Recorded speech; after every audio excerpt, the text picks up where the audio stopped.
Je pense que les réalisateurs ont dû regarder les films théories de Matt Pat sur ce film et se sont dit on va tout faire de façon à bien le contredire en détail, vous voyez.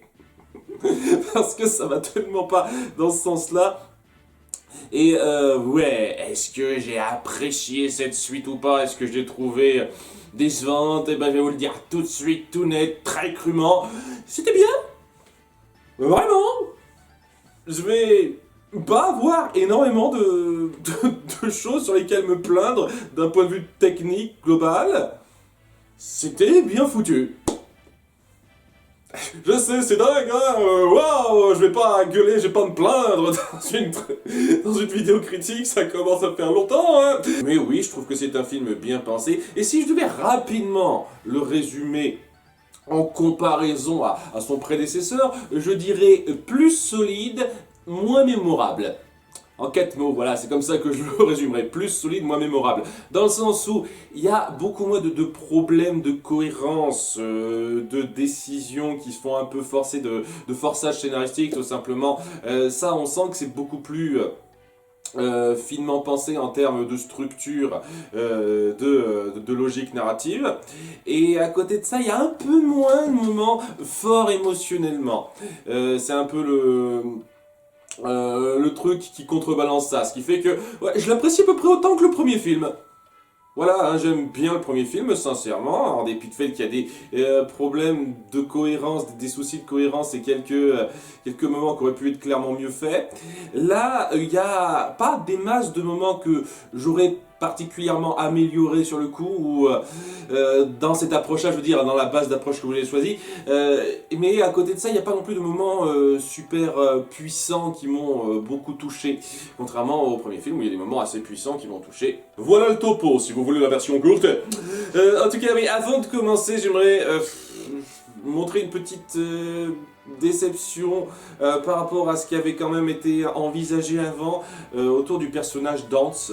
Parce que voilà, j'en avais parlé à quelques reprises, on avait une interview du comédien qui doublait Hans en VO, et il a dit qu'il avait été rappelé parce qu'on voulait faire en sorte que son personnage revienne et qu'il se rachète un petit peu, et il n'y a absolument rien de tout ça. Hans ne joue absolument aucun rôle, il n'est pas présent, enfin techniquement il a une petite pseudo-apparition si on peut dire ça comme ça, mais vraiment il joue aucun rôle dans ce film. Donc ouais, c'était de l'intox, ça. C'était une fausse promesse. Après, qu'on soit d'accord, je suis certain qu'il était sincère dans cette interview, mais ça a dû être un changement de plan, du genre on avait prévu ça au départ, mais au fur et à mesure on part sur une autre idée pour notre film. Ça arrive souvent, ça, qu'on change d'idée pour son film. Donc voilà, c'est un peu décevant dans le sens où j'en ai parlé à quelques reprises. Oui, Hans, c'est un personnage qui pourrait vraiment gagner en intérêt, en profondeur, si on le développait plus. Parce que là, ça fait méchant à la James Bond dans le premier film, et si on se restreint à ça, ça le rend pas ultra intéressant, je trouve, malheureusement. Alors que bon, si on va un peu plus loin sur le personnage, ça aurait été cool, vraiment cool de faire ça, mais on est parti sur un scénario qui n'avait pas du tout besoin d'Hans, donc voilà, hein, mais voilà, c'est pas pour juger ce film sur ce qu'il n'est pas non plus, c'est juste pour dire que ouais, c'est un peu dommage, j'avais certaines attentes là-dedans qui n'ont pas été bien réceptionnées, n'empêche que je vais quand même prendre en compte ce film pour ce qu'il est réellement, et ce qu'il est, ça raconte l'histoire d'Elsa qui est appelée ailleurs dans une espèce de lande mystérieuse via ses pouvoirs, on ne sait pas exactement ce qu'il appelle, etc. Et va y avoir sa sœur Christophe, Sven et Olaf qui vont l'accompagner pour vivre une aventure et découvrir ses racines, d'où elle vient et pourquoi cette voix l'appelle. C'est plus ou moins ça, c'est plutôt rapide à résumer. Alors bien entendu, ça va un tout petit peu se complexifier au fur et à mesure de leur aventure, mais c'est plus ou moins ça, quoi. Donc, c'est une base assez simple pour expliquer d'où viennent les pouvoirs d'Elsa pour ceux que ça a intéressé. Parce que voilà, il y a beaucoup de gens qui se disent « Ah, mais d'où ils viennent ces pouvoirs, c'est quand même un peu facile, quoi. Elle a des pouvoirs comme ça, on n'explique pas. » Moi, j'ai jamais trouvé que c'était si important que ça de justifier ces pouvoirs. Non pas que Ça me pose problème que vous vouliez le justifier, hein. Justifiez-le, c'est pas un souci. Cela dit, ouais, par rapport à la façon dont c'est mis en scène, je vois mal comment quelqu'un d'un tant soit peu sensé pourrait y voir davantage un parallèle avec l'homosexualité ou une quelconque classe sociale un peu disjointe des autres avec ça, hein. On sent clairement que ça n'a plus rien à voir, quoi. Si quelqu'un arrive à trouver un parallèle avec l'homosexualité dans ce qu'elle vit là-dedans, Elsa, je sais pas, cette personne veut vraiment se forcer à en voir un, hein.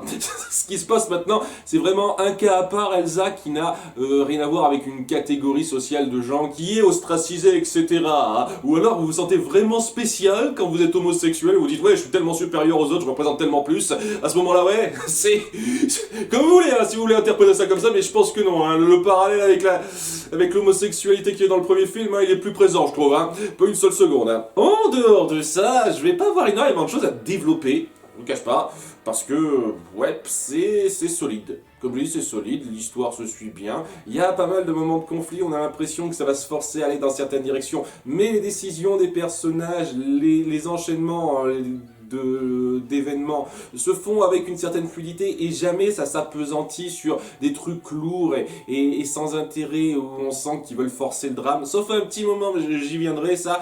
Il y a vraiment une attention aux détails pour que l'histoire donne pas une seule seconde l'impression d'être forcée, que les choses s'enchaînent de façon parfaitement satisfaisante. Et voilà, durant tout le long, j'ai jamais été vraiment gêné par le déroulement des événements. C'était amené de façon parfaitement fluide. C'est un très bon point narratif qui était moins notable dans le premier film, donc vraiment c'est une claire amélioration. Nos personnages sont parfaitement égaux à eux-mêmes et ça fait plaisir de les retrouver tels qu'ils sont.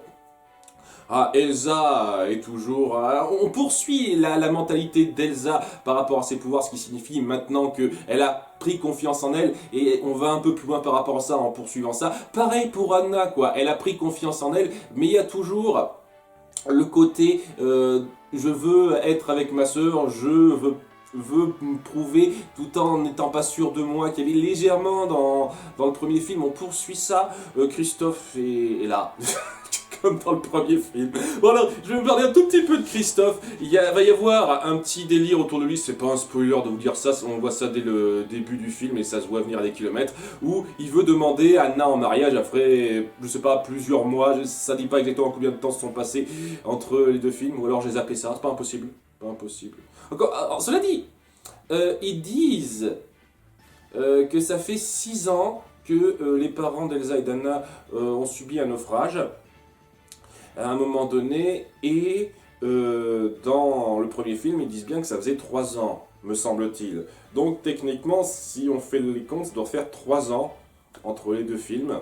Logiquement, il me semble, hein, ça se trouve, j'ai pas fait gaffe à tous les détails à ce niveau-là, mais ouais, ça doit faire 3 ans entre les deux films. Je pense que c'est le seul indice à repérer par rapport à ça. Voilà, 3 ans, c'est fortiche, hein. Et donc maintenant vous attendez un petit peu hein, pour mettre en avant nos personnages qui se marient, etc. Hein, c'était encore plus long dans Maléfique 2, mais bon, Maléfique 2, je vais en parler un petit peu de Maléfique 2 dans pas longtemps, parce qu'il y a un petit parallèle, une petite comparaison à faire entre les deux films. En tout cas, voilà, on va voir Christophe qui veut demander en mariage Anna. Et il va y avoir la même dynamique qu'il y avait dans Bernard et Bianca au pays des kangourous. Voilà, c'est-à-dire que durant tout le film, il va essayer de lui demander, il va s'en mêler les pinceaux, il va y avoir des trucs qui vont empêcher un petit peu ça, et à la fin, il finira par faire sa demande et elle dira oui. Ah, excusez-moi de vous spoiler ça, mais ça me paraît un petit peu évident qu'à la fin que ça allait se terminer comme ça, hein. Mais bon, ouais, Christophe n'est pas aussi gênant scénaristiquement que dans le premier film. J'avais fait tout un laïus sur Christophe dans le premier film, et qui accaparait trop le temps d'écran au détriment de nos autres personnages. Là, c'est pas trop le cas. Il a ses petits trucs d'à côté, mais ouais, c'est histoire de dire qu'il est là presque, hein, parce que honnêtement il sert pas à grand chose. Il y a un petit moment il apporte sa petite contribution, et on aurait pu changer 3 fois rien dans la mise en scène et ça aurait été pareil. En dehors de ça il apporte pas grand chose, mais au moins, contrairement au premier film où on jouait quand même sur quelque chose d'intéressant avec lui, là on joue sur rien d'intéressant, mais au moins contrairement au premier film où il posait un peu problème par sa présence, là il pose pas trop de problèmes par sa présence, quoi. Il est là, c'est sympatoche, je l'ai jamais détesté Christophe, il passe bien. Il a un moment... Il a sa petite chanson personnelle à un moment donné, et je pense que c'est le moment qui m'a fait le plus craquer dans le film. Parce qu'on sent clairement que lors de la chanson de Christophe, il voulait parodier un petit peu ce genre de clip de boys band. Et c'était assez délirant ça. Mais voilà quoi, c'est le truc de Christophe, il est présent. Il apporte pas grand chose, mais il arrive à être relativement sympathique et à avoir quelques petits passages drôles. Ça suffit à être acceptable. Et c'est pareil avec Olaf. Olaf est égal à lui-même. Il arrive à être drôle. Il frôle un petit peu le lourdingue à 2-3 moments, mais à d'autres moments, il est sincèrement drôle et il passe tout à fait correctement, comme dans le premier film. Les personnages sont respectés à la lettre pour ça. Il y a aucun souci à être réimprégné dans ces personnages. On retrouve exactement les mêmes personnages qu'on avait avant. Donc c'est très bon à ce niveau-là. Ce film finit par partir sur un concept très similaire à celui qu'il y avait dans Maléfique 2 et donc dans Pocahontas, le premier film, et dans d'autres films avant. Je pense pas que Pocahontas soit le premier film à avoir traité le côté deux camps en guerre, il faut trouver un moyen d'amener la paix. Et voilà le truc, je n'ai absolument rien contre ce concept, hein. C'est pas parce que Maléfique 2 a traité ce concept que tout d'un coup ça devient mauvais le film, c'est parce qu'ils l'ont traité avec le cul, ce concept-là. Et là, ce concept est bien traité dans ce film. On a une raison assez logique à pourquoi nos deux camps sont en guerre. On montre une période de temps très, très importante qui s'est déroulée par rapport à ce conflit.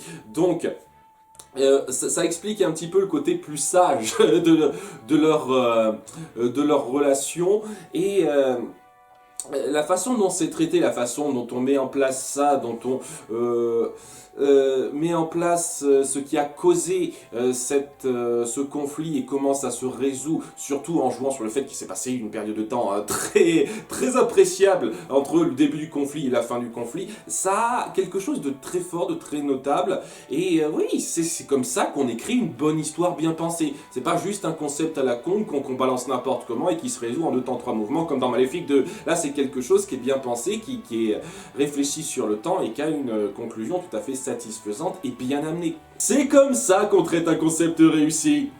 Voilà, et ça permet à nos deux sœurs de briller une fois de plus. C'est elles qui sont un petit peu au centre de tout comme la première fois, mais de façon différente, puisque bon, les conflits ne sont pas les mêmes, tout en poursuivant leur mentalité et l'évolution de leur mentalité qui avait été présente dans le premier film, comme je l'ai dit, et ça permet beaucoup de moments assez forts entre elles deux. Autour d'elles deux, notamment Elsa qui a des moments ultra badass. Si vous voulez voir du Elsa badass dans ce film, vous y aurez droit, hein, et ce sera très cool à voir. Il y a une illustration qui est plutôt cool, plutôt fun. Ça partira sur le concept assez classique des 4 éléments qui représentent la nature, donc l'eau, le feu, la terre, l'air, tout ça. Et ce sera représenté par des espèces de créatures, chacun de ces éléments plutôt créatifs dans leur genre et très différentes les unes des autres. C'est une bonne recherche visuelle, je trouve. Les chansons sont sympathiques, même si elles n'arrivent pas tout à fait au même niveau que celles du premier film. C'est-à-dire qu'elles sont à peu près mémorables, mais c'est pas quelque chose qui va se retenir autant que Libéré, délivré, ou certaines autres chansons comme Je voudrais un bonhomme de neige. D'ailleurs, on essaye un petit peu de recréer ça. On sent qu'il y a un Libéré, délivré 2.0 à un moment donné lors du film. On sent qu'il y a la chanson d'Olaf 2.0 en été, c'est ça, en été 2.0 à un moment dans le film. Et c'était un peu gratuit celui-là, mais c'est comme dans le premier film, la chanson d'Olaf était gratuite. Là aussi, elle était un peu gratuite, mais bon, elle était sympatoche. C'est... Il y a un petit peu cette tentative de recréer les sensations du premier film à ce niveau-là. C'est pas que c'est mal fait, c'est pas aussi copiage direct de structure que quelque chose comme le retour de Mary Poppins, donc c'est pas non plus comme si c'était ultra dérangeant, mais oui, on sent quand même que ça veut recapturer cette magie du premier film avec ça, et ça reste des chansons cool, vraiment, mais c'est pas aussi marquant. Voilà, c'est juste histoire de dire, hein, les chansons valent le coup. Si je dois comparer au premier film, le premier film quand même réussit ça un petit peu mieux. Bien. Et sinon, j'aimerais juste à parler du seul vrai problème que j'ai eu avec ce film, honnêtement. Le reste, c'était vraiment pas si grave que ça. Les petits points négatifs que j'ai pu dire, c'était vraiment pas si grave que ça. Un dernier point négatif, pas si grave que ça, que j'ai oublié de mentionner, c'est que on veut donner une espèce d'importance aux parents d'Elsa et d'Anna. Et donc, on les coltine là-dedans de façon un peu facile, un peu grosse facilité scénaristique, un peu retcon, hein. Un bon petit retcon pour bien justifier que les parents ont une importance très notable dans ce que signifie cette histoire.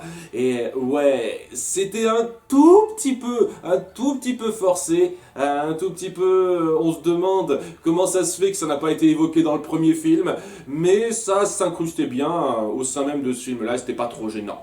Voilà, c'est histoire de dire s'il y a ce léger souci, mais vraiment, c'est pas grand chose. Le seul souci que j'ai, je vais être obligé de faire un petit tanker spoiler, parce que bon, c'est un rapport avec la fin, je suis un petit peu obligé de dévoiler ce qu'il en est, où on crée du drame forcé, et du drame forcé un peu trop grossier pour moi, un peu trop facile. Pas super bien appuyé. Parce que voilà, on se retrouve dans une situation où Elsa et Anna sont séparées parce qu'Elsa a trop peur pour elle et donc elle veut confronter seule la voix qui l'appelle. La voix qui l'appelle, c'est en fait l'esprit, le cinquième esprit en dehors du feu, de l'eau, de la terre et de l'air. Je me disais tiens, ça va être l'esprit de l'amour, comme dans le cinquième élément. Non, c'est un petit peu différent. Ouais, l'esprit qu'il appelle est lié à la mémoire de l'eau, puisqu'on dit que l'eau a une mémoire dans ce film.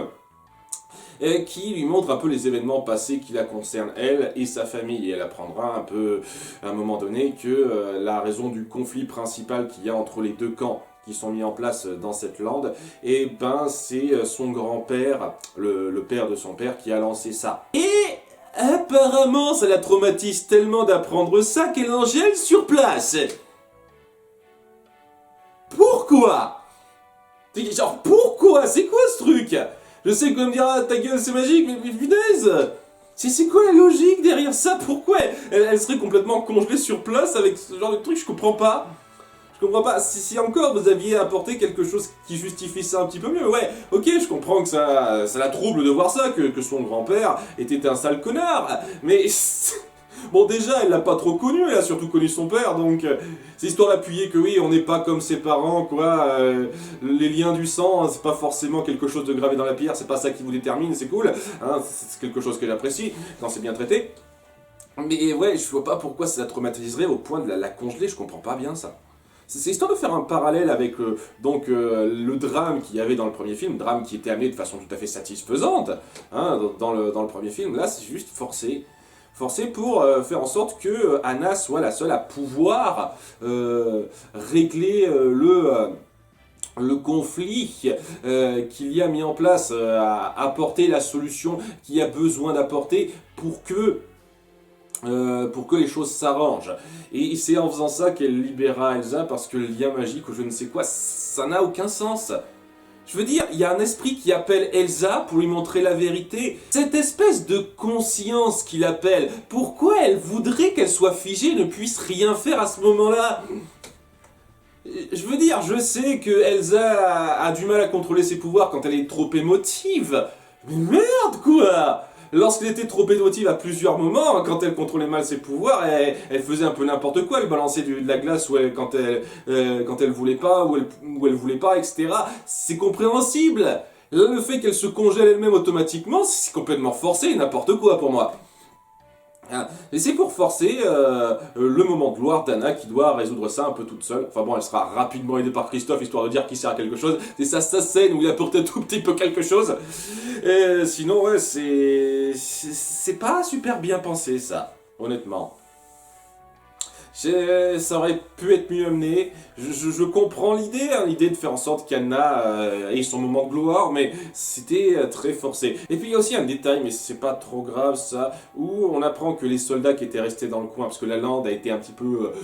J'en ai pas parlé en détail, parce que bon, c'est quelque chose qui doit se découvrir vraiment. Hein. Là, on est toujours dans la partie spoiler. Je vais pas parler en détail, parce que voilà, on a des tas de soldats qui travaillaient pour le roi, donc le grand-père d'Elsa et Anna avant, qui sont bloqués là depuis une période très très longue, et apparemment ils n'étaient pas du tout au courant de ce qui s'est passé.